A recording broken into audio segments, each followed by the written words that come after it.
UBI. So we just found out that in Alaska, the UBI actually had the effect of increasing inequality.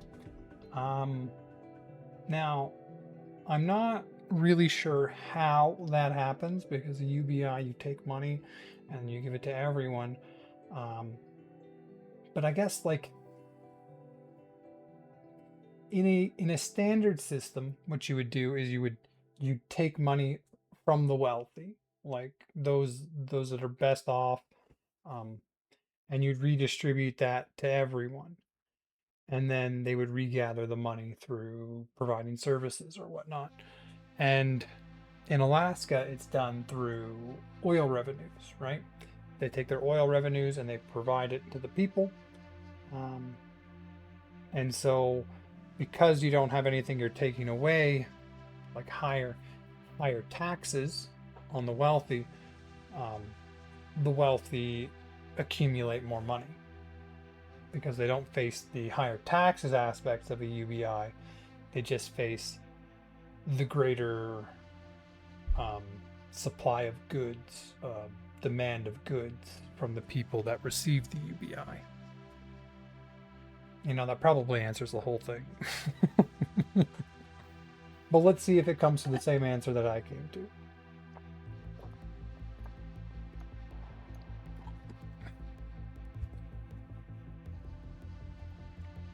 Okay, good question. It cuts right to a confusion that's baked into the word inequality. The short version, the Alaskan finding is not mainly an inflation story. People do get real goods and services, and absolute standard of living goes up. This is the goal of a UBI. Raise the absolute standard of living for your citizens. Like that is the fundamental goal. The same study that found rising inequality also found people were made better off. Like that's the thing, right? Inequality doesn't tell the whole story. As long as standard of living is going up, generally people will put up with like any inequality there is, as long as their standard of living is improving. The issue is, in a lot of the world right now, the standard of living is not going up. And you're seeing a generation that is coming that is worse off than their parents. And that is when inequality comes to the forefront of the debate, because inequality can also cause that.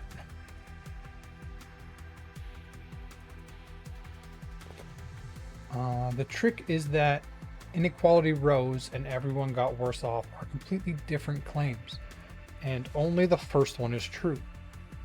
Let me separate the threads. And in doing so, refine the explanation I give you last turn, because now that I've looked at the actual study and mechanisms, the mechanism is different from the tentative one I sketched. Okay. Real goods, not just higher prices. The key paper is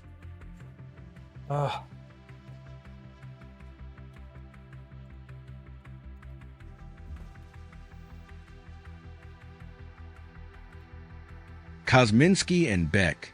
Kosminski and Beck. The key paper is Kosminski and Beck, 2017. Two findings sit side by side in it. First, the PFD, which is the Alaskan payout. What's the full name of the PFD? I've forgotten it over this. It's the Alaskan dividend. PFD, Permanent Fund Dividend. I don't want to.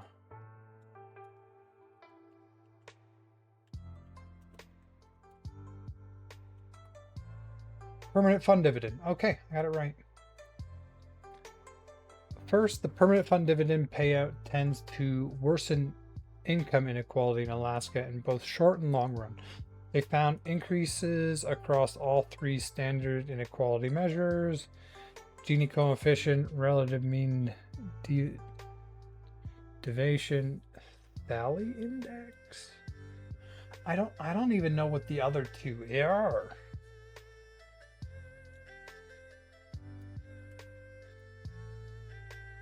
But I probably should. So you'll go there to look at later. Because the Gini coefficient just measures how much wealth someone possesses, and it's given to you as a number from 0 to 1, where 1 is that one person has all the wealth, and 0 is that everyone has the exact same amount of wealth. And if you look, let's just do a little side here. I have it in my sources. Gini coefficient. I knew I took it. Nowhere is at 0. And 0 would be communism. Right? Everyone has the same amount of wealth. There are some countries that are low, but even they are at like 0.27. And when you look at the communist countries, they're actually they have a worse Gini coefficient than many of the democracies. It's almost like democracies distribute wealth more equally than communism does. Crazy, right? Yeah, but like anything under 0.3 is really good, in my opinion. 0.42, like that's creeping up too. UK is one worse than us. Like, don't get me wrong. A 0 would not be good. I don't think communism works fundamentally. And something like 0.31 in Canada, I don't think that's particularly bad. I have complaints on how it's distributed for sure. Like I think you could set up a UBI system that keeps this number around here, but distributes wealth and value far more equally and provides far more benefit to the economy at large. Anyway, I'm getting lost again. Let's continue. But second, and this is the direct answer to your question. Well, the permanent fund dividend does not reduce income inequality. It does make individuals better off via the income effect. Yeah, so income inequality, not necessarily bad. As long as people are ending up better off, then nobody cares about it. That income effect language matters. It means recipients are genuinely consuming more real stuff. The dividend translates into actual purchasing power, not into price rising to claw it all back, which is what I was afraid of. The consumption research backs this up. Households spent a real chunk of the dividend on actual goods and services in the months after it lands. Recall the finding that non-durable spending rises meaningfully per dividend dollar. So no, the goods and services aren't simply inflated to swallow the payment. Standard of living rises in absolute terms. Then how does inequality go up? Because inequality is a statement about the gap between top and bottom, not about whether the bottom is rising. Ooh. I like that. Let's go through that one again. Inequality is a statement about the gap between top and bottom, not about whether the bottom is rising. So nobody, in my opinion, nobody cares about inequality as long as the bottom is rising. Inequality only comes to the forefront of conversation when the bottom stops rising or starts shrinking. which is, in my opinion, what we're currently seeing in a lot of the Western world. You can have everyone's real income go up while the distance between rich and poor widens. That's a relative measure moving, not an absolute one. Picture it concretely. If a poor household's income goes up from 20 to 23 and a rich household's goes from 100 to 110, everyone is better off, yet the gap grew from 80 to 87. The Gini coefficient rises even though no one lost ground. So what's actually driving the widening gap in Alaska? Here's where I want to be careful, because the honest answer is it's entangled and hard to clean the attribute. Kosminski and Bach used aggregating time series data from 1963 to 2012, and alongside the dividend results, they found support for Kuznets' hypothesis in Alaska that growth deteriorates income inequality. That growth deteriorates income inequality initially and improves it later. Growth deteriorates income inequality initially and improves it later. The dividend error coincides with Alaskan oil-driven economic expansion, and oil booms widen market income inequality on their own. Through high-wage extraction sector jobs and return to capital owners, quite apart from anything the dividend does. The flat dividend itself is small relative to those factors, so the cleanest reading isn't the dividend mechanically makes the poor relatively poor, it's that the dividend is statistically tangled up with a growth dynamic that widens the gap, and a couple $1,000s equal check wasn't large enough to reverse it. So high wealth extraction, obviously you're going to have the people that own the companies that extract the oil make a lot of money, and so this naturally drives up inequality, and the fund doesn't correct that. Like, it's not large enough to offset it. So it's not even that the permanent fund dividend is causing inequality to separate. The oil-driven economy is doing that, and the fund is just not large enough to correct it. Okay, well then that doesn't. That's just a factor of Alaska.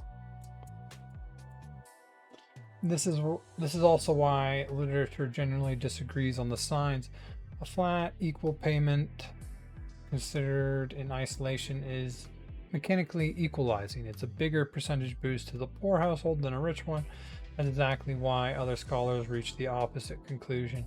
A uniform transfer to all citizens acts like a progressive tax and produces a decline in the rich to poor income ratio. A uniform transfer to all citizens acts like a progressive tax and produces a decline in the rich to poor income ratio.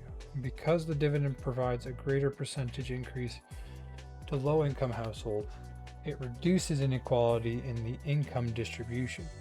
Both can be right depending on what you're measuring. The dividend's isolation distribution arithmetic versus its messy aggregation correlation over the oil boom decades. I led you to the surprising version last turn. The fuller truth is that it's a contested, confounding finding, not a clean, casual law. The mechanism I floated last time, higher income household capturing downstream activity, was my own guess, and the actual study points to the growth confounding story than to that. Okay.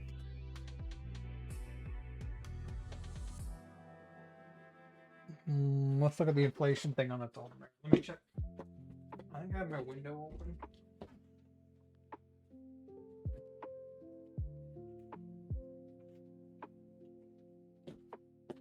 Getting a little chilly.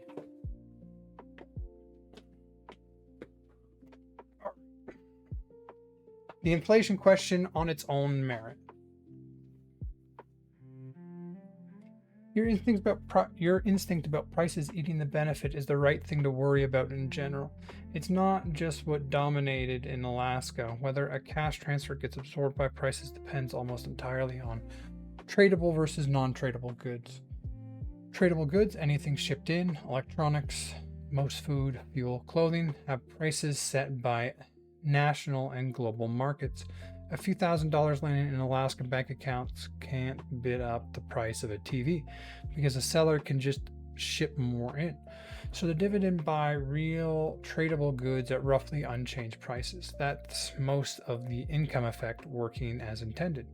Non-tradable goods and services. Local haircuts, restaurant meals, and above all housing. Like that's the rough one, right? Like I'd actually say local haircuts and restaurant meals, their price going up, like that's not bad. That's a local business. This is a local person. They will have more money. They will spend more money in the economy. The issue is housing. And housing, it's weird how it reacts to stuff like this. Are where transfers can get capitalized into prices because local supply can't instantly expand. Housing is the classic worry. If everyone has more money, but the number of apartments is fixed, landlords can capture some of the transfer as higher rent. Interestingly, the Alaskan Employment Research found the offsetting force in action. Non-tradable sectors had more positive employment response than tradable sectors, which suggests local supply partly expanded, more businesses hiring to meet demand, rather than just raising prices. A supply response means more real services delivered, not pure inflation. This is what you want.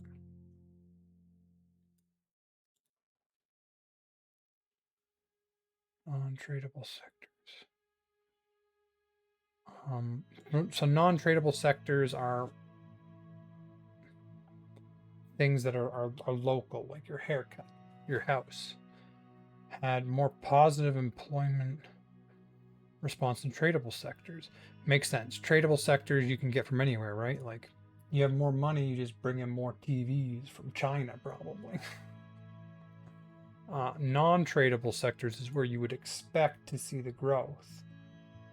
More people have more money, more people go to the barber, you have more barbers. More demand for housing, you get more housing.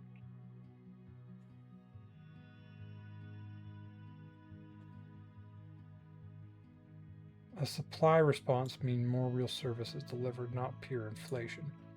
I'm going to want it to expand on this one because this is the effect you want to see from a UBI. The crucial caveat for the broader UBI debate: Alaska's dividend is small, a supplement, not a living income. Like that's the thing, right? Like because of how small it is, you can't expand it out larger. But you can still see its effects.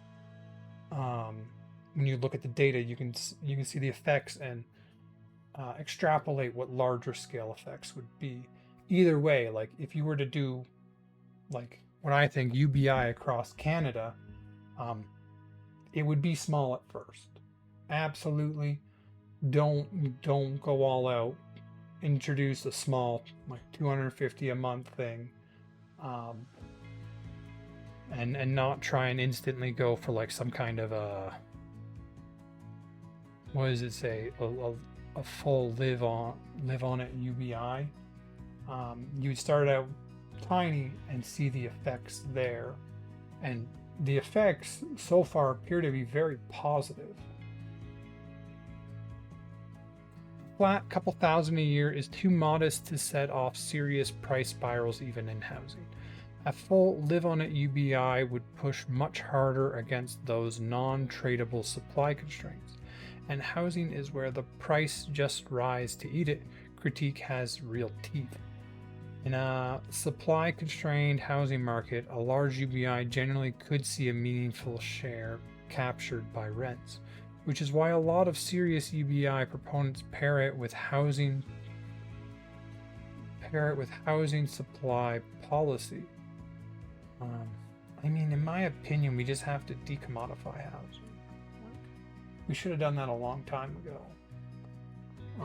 There's a lot of places that do different like social housing systems. If you just decommodify housing, everything would be good. Yeah, the government would have to build housing then, but like build housing. It doesn't just do it.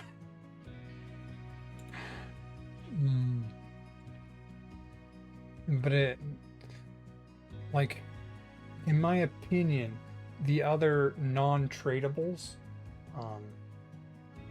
their price going up is not necessarily bad. Like, a barber charging more means the barber has more profit, but the barber's working on your hair. That money still ends up circulating within the community.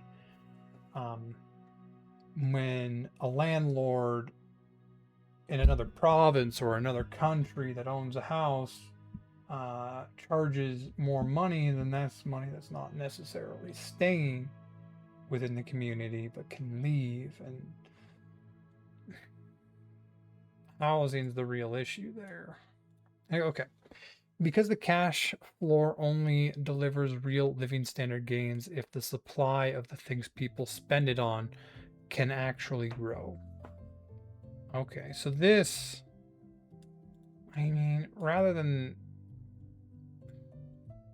if you're not going to decommodify housing, then you have to change the system by which you build housing. Like in Canada, there's a lot of zoning and restrictions on being able to build, and it's like, oh, we want to build housing here, and then they open it to the public, and everyone's like, no, we don't want more housing in this area because it'll lower our house value. And like, in the end, you just have to do it. Like, you just need people to sit down, redraw out where residential areas are going to be, and just, you got to take zoning maps away from municipal governments. There should be a commission that handles zoning maps, probably on a provincial level, maybe even a federal level. But giving municipalities the zoning control for residents is not working. It is failing, and I expect it to continue to fail. Because you have to be able to grow the non-tradables. So, to close the loop on your 3 questions, people are getting real goods and services, yes. The goods aren't simply inflating to absorb the dividend, correct, at least at Alaska's scale, without housing the main exception to watch. Standard of living does rise in absolute terms, yes, via the income effect. And the inequality increase is a relative gap phenomena, largely driven by the surrounding oil economy rather than the dividends mechanically immersing anyone. What the heck? And it's a contested finding, not settled fact.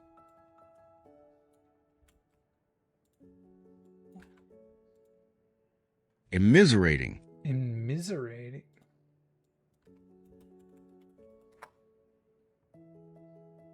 Is the present participle to cause a person, group, or population to become impoverished, destitute, or profoundly miserable. Immiserating. Immiserating. Profoundly miserable. So,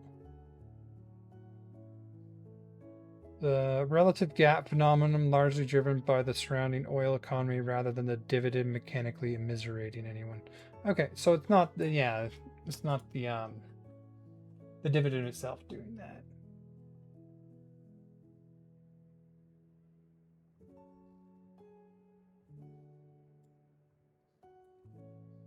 Interesting. What was it I wanted to talk about? Oh, that was the question. Because the Alaska Permanent Fund, like it's a small scale example of what the universal basic income could be, right? Um, and initially, if you were to set up any kind of UBI, it would be a small scale similar to this. Like I don't think you'd want a full commit because you don't want to mess everything up. But it seems that a lot of the effects are largely positive.